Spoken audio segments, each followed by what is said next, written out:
Friends, welcome to my channel study mania in life. इसमें मैंने already कई topics cover कर रखे हैं। लास्ट वीडियो में मैंने सीरीज पूरा कंप्लीट किया है, अगर आप वो देखना चाहो तो आप देख सकते हो। एंड आज की वीडियो में मैं अरिथमेटिक मीन का टॉपिक लेकर के आपके सामने आई हूँ। एंड इसमें जो है मैं आपको बताने वाली हूँ कि हम फॉर्मूले कैसे फ्रेम करते हैं। अगर फॉर्मूला फ्रेम करना अगर आपको आ गया ना, तो इसके बेसिस पे आप कोई भी फॉर्मूला आपको रट्टा मारने की जरूरत नहीं पड़ेगी।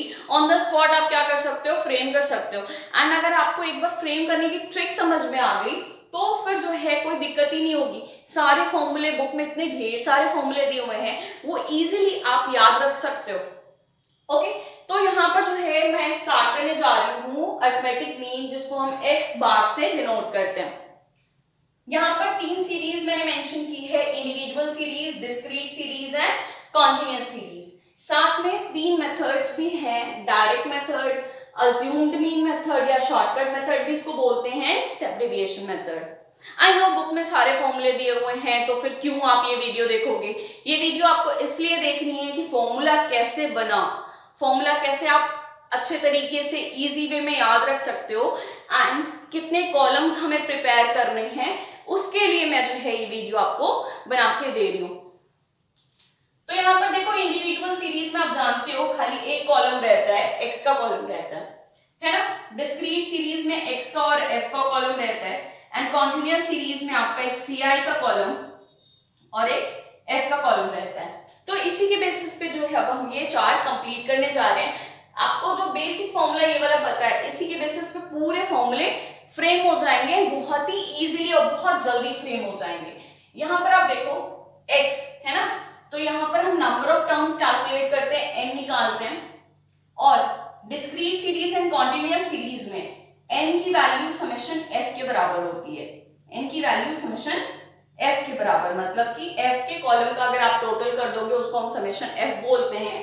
तो n की वैल्यू जो है समेशन f के बराबर होती है। बहुत से बच्चे n और समेशन f में कंफ्यूज हो जाते हैं, तो आपको ये ध्यान रखना है इंडिविजुअल सीरीज में आप n लिखोगे एंड इसी n को डिस्क्रीट सीरीज में आप और कॉन्टिन्यूअस सीरीज में आप समेशन f लिखोगे। तो आइए फॉर्मूला स्टार्ट करते हैं हम। x bar equal to summation x bar n। तो बचपन से आपको रटाया गया है कि mean equal to sum of observations upon number of observations. तो हाँ, ये वही फॉर्मूला है, x का sum divided by n, n मतलब नंबर ऑफ टर्म्स। तो ये फॉर्मूला आपका फ्रेम हो गया। अब जो है सेकंड पे आते हैं हम, डिस्क्रीट सीरीज में। अगर हमें दो कॉलम दिए हुए हैं तो दोनों कॉलम का रोल तो होगा ना। तो क्या रोल होगा, देखो आपका एक x का कॉलम दिया, एक f का कॉलम दिया, एक इन दोनों को मल्टीप्लाई करके आप एक fx बना लो। ये जो x दिया है, ये f दिया है, इन दोनों को मल्टीप्लाई करके आप क्या करो, fx बना लो। तो x की जगह पे अब आप क्या लिखोगे, fx। और मैंने तो आपको पहले ही बता दिया n की जगह पे आपको क्या लिखना है, समेशन f। अब यहाँ पर n भी लिख सकते हो, लेकिन आपको इस चीज का ध्यान रखना होगा कि n की जगह आपको समेशन f की वैल्यू पुट करनी है। नेक्स्ट हम बात कर रहे हैं कॉन्टिन्यूअस सीरीज की। यहाँ पर दो फॉर्मूले आप लिख सकते हो, या तो summation fm upon summation f लिख सकते हो, या फिर summation fx upon summation f लिख सकते हो। ये डिपेंड करता है कि आप कैसे इसको सॉल्व कर रहे हो।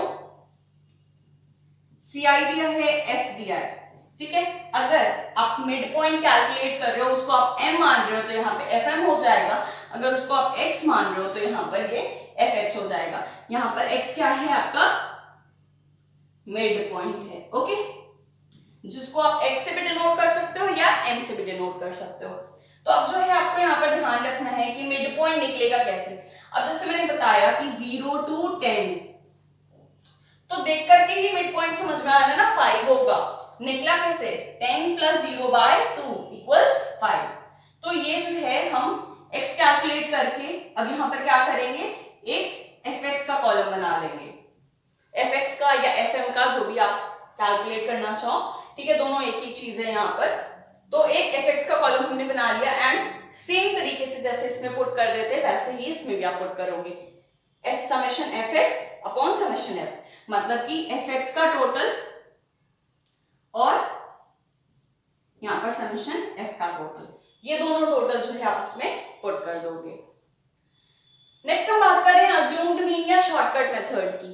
तो यहां पर देख सकते हो आप, मैंने क्या लिखा है, d equal to x minus a. d stands for deviation and a stands for assumed mean. ठीक है, ये अज्यूम्ड मीन कोई भी नंबर हो सकता है।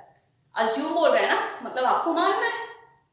आपको क्या करना है, आपको मानना है। किसी भी नंबर को आप अज्यूम कर सकते हो कि मीन है मेरा, whether it is given in series और from outside the series, कोई भी नंबर आप मान सकते हो कि ये मेरा अज्यूम्ड मीन है।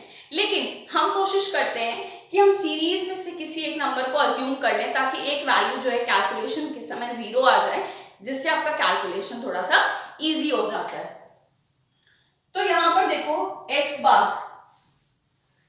a हमने एक बार माइनस किया है ना, तो एक बार a क्या करोगे आप, प्लस कर दोगे। ठीक है, फिर यही फॉर्मूला उठाओ, समेशन x की जगह पर अब क्या लिखना है आपको, d, क्योंकि x की वैल्यू हमने d में ऑलरेडी ट्रांसफर कर दी x माइनस ए करके। तो अब x की जगह पर क्या हो जाएगा, d upon m। I think ये फॉर्मूला क्लियर हो गया आपको। नेक्स्ट देखो, हम बात करें डिस्क्रीट सीरीज में, तो जैसे a को हमने एक बार माइनस किया था, a को एक बार प्लस कर दो। फिर आप ये वाला फॉर्मूला देखो, समेशन f, x की जगह पे अब हमें क्या लिखना है, d अपॉन समेशन f। यहां पर एक चीज का आपको ध्यान रखना है कि ये जो आप लिखने जा रहे हो ना, ये जो लिख रहे हो, ये a plus summation F D upon summation f, बहुत से बच्चे गलती क्या करते हैं, यहाँ पर करते ही है, मैक्सिमम बच्चे गलती करते हैं, वो पहले a को इसमें प्लस कर देते हैं फिर f से डिवाइड करते हैं एंड उनका आंसर रॉन्ग हो जाता है। बॉटमास रूल बचपन में पढ़ाया गया होगा, वो नहीं आता है, कोई बात नहीं, पहले इसको डिवीजन को सॉल्व कर लो, उसके बाद एडिशन करना। तो summation F D upon summation F, जब आप ये फैक्टर सॉल्व कर लोगे तो फिर a में प्लस कर दो, आपका क्या आ जाएगा, x बार आ जाएगा। अब अगर देखा जाए इसमें कॉलम्स कौन कौन से बनने हैं, एक x का बना, एक f का, ये तो दिया रहेगा आपके क्वेश्चन में। तो आपको करना क्या है, इसके बाद d का कॉलम निकालना है, d is equal to x minus a. d निकल गया, फिर क्या करोगे आप, इस फ्रीक्वेंसी को जो हम x से मल्टीप्लाई करते थे, अब x से मल्टीप्लाई करने की जगह किससे मल्टीप्लाई करेंगे, d से मल्टीप्लाई करेंगे एंड फाइनली इसका आप समेशन ले लो, इसका आप समेशन लो, इस फॉर्मूले में आप पुट कर दो। तो ये रहा डिस्क्रीट सीरीज। अब हम बात करते हैं कॉन्टिन्यूअस सीरीज की। तो यहां पर देखो आप, सेम ट्रिक, a को एक बार आपने माइनस किया तो a को एक बार आप क्या करो, प्लस करो, summation F D upon summation F. Yes, दोनों फॉर्मूला सेम है, दोनों फॉर्मूला सेम है, क्योंकि d हम क्या कैलकुलेट करें, x माइनस ए, इसलिए दोनों फॉर्मूले क्या होंगे, सेम होंगे। अब नंबर ऑफ कॉलम्स क्या बनेंगे आपके, एक ci है एक f है, ये तो क्वेश्चन में दिया हुआ है। ठीक है, अब ci से या तो आप मिड पॉइंट निकालो या तो आप x निकालो, x is what, mid point m लिख लो या x लिख लो उसको। अब ये x निकल गया, फिर same procedure, d is equal to x minus a and then f into d, ये f इंटू d, यहाँ पे f कर लिया आपने। एफ डी का समेशन ले लो, f का समेशन ले लो, पुट कर दो फॉर्मूले में। a तो आपने ऑलरेडी अज्यूम कर रखा था ना, किससे करोगे। अच्छा एक चीज और है, बहुत से बच्चे गलती क्या करते हैं, वो फ्रीक्वेंसी से माइनस कर देते हैं, लेकिन यहाँ पर साफ साफ लिखा हुआ है x माइनस ए, मतलब कि आपको x में से a को माइनस करना है, इस चीज का ध्यान रखना। फ्रीक्वेंसी में से मत माइनस कर देना d को, d निकालने के लिए फ्रीक्वेंसी में से a माइनस करके मत लिखना, x में से a माइनस करके लिखना। Okay, third one is step deviation method. तो स्टेप डेविएशन जो मेथड है हमारा, सेम तरीके से हम फॉर्मूला फ्रेम करते हैं, x bar is equal to a plus, अब d की जगह क्या हो जाएगा, d dash, summation d dash upon n। एक बार देखो हमने c को डिवाइड किया है, तो एक बार c को हम क्या करेंगे, मल्टीप्लाई करेंगे। एक बार हमने c को डिवाइड किया तो एक बार c को हम क्या करेंगे, मल्टीप्लाई करेंगे। कॉलम्स क्या क्या बने, एक x दिया हुआ है, d निकाल लोगे, d is equal to x minus a, उसके बाद d डैश निकालोगे, d dash is equal to d by c, आप इसका समेशन ले लो, n मतलब नंबर ऑफ टर्म्स आप काउंट कर लो। अब यहां पर देखो आप डिस्क्रीट सीरीज में सेम ट्रिक लगाओ, a प्लस समेशन अब डी की जगह f D dash upon summation f, और एक बार हमने सी को डिवाइड किया तो एक बार सी को आप मल्टीप्लाई कर लो। अब इसमें नंबर ऑफ कॉलम्स क्या बने, एक एक्स है एक एफ दिया हुआ है, ये दोनों क्वेश्चन में दिया हुआ है। अब फिर आप डी निकालोगे, डी निकालना ही है तभी ना डी डैश निकाल पाओगे, एक्स माइनस ए। अब डी निकालने के बाद तुरंत आप क्या करोगे, डी डैश निकाल लोगे। जब डी डैश आपका निकल जाएगा तो उसके बाद आपको क्या करना है, एफ डी डैश, मतलब एफ इंटू डी डैश। अब एफ का डी से नहीं डी डैश से मल्टीप्लीकेशन करना है, ठीक है। इसका सम ले लो, इसका सम ले लो, फॉर्मूले में पुट कर दो। एंड सी, सी क्या है, कॉमन टर्म, मतलब किस में से देखना है, डी में से देखना है। अगर सपोज डी आ रहा है आपका 5, 10, 15, 20, 25, तो इसमें कॉमन क्या है आपका 5, ये सारे नंबर 5 से डिवाइड हो जा रहे हैं, तो यहाँ पर सी क्या हो जाएगा आपका 5 हो जाएगा। And the last formula is A plus summation F D dash upon summation F into C. हाँ स्टूडेंट्स, ये भी फॉर्मूला जो है इस फॉर्मूले से बिल्कुल सेम है, ये दोनों फॉर्मूले सेम हैं, क्योंकि जो भी आपका सी आई वाला इफेक्ट था वो हमने एक्स में ऑलरेडी ट्रांसफर कर दिया है, तो फॉर्मूले में कोई भी चेंज नहीं आने वाला। यहाँ पर देखो एक सी आई दिया होगा आपका, एक एफ दिया होगा, आप एक्स कैलकुलेट कर लोगे, मिड पॉइंट है ये, इसके बाद D is equal to X minus A करोगे, ये भी निकल गया, फिर डी डैश निकालोगे, D dash is equal to D by C, फिर आप एफ डी डैश निकालोगे, एंड फिर जो है आप इसका सम ले लो, इसका सम ले लो, समेशन एफ ले लो और समेशन एफ डी डैश ले लो, एंड इसको फॉर्मूले में पुट कर दो। सी और ए तो आपको पता ही है क्या वैल्यूज आपने ली है।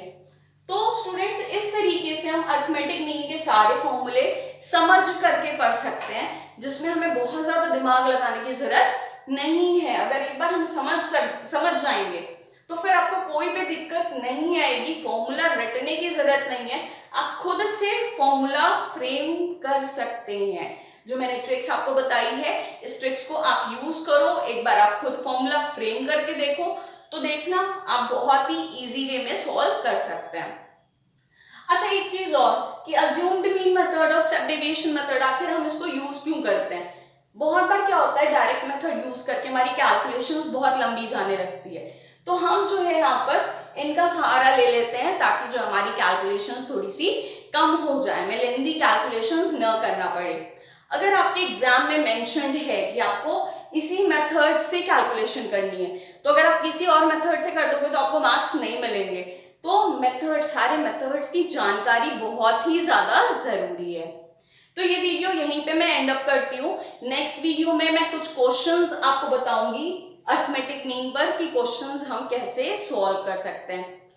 अगर अभी तक आपने मेरा चैनल सब्सक्राइब नहीं किया है तो इसे जरूर करें, एंड अगर वीडियो पसंद आ रही है तो कमेंट बॉक्स में प्लीज आप कुछ मेंशन करो ताकि मुझे जो है अच्छा लगे एंड मैं और मोटिवेटेड फील हूं एंड मैं आपके लिए और वीडियोस बनाऊं।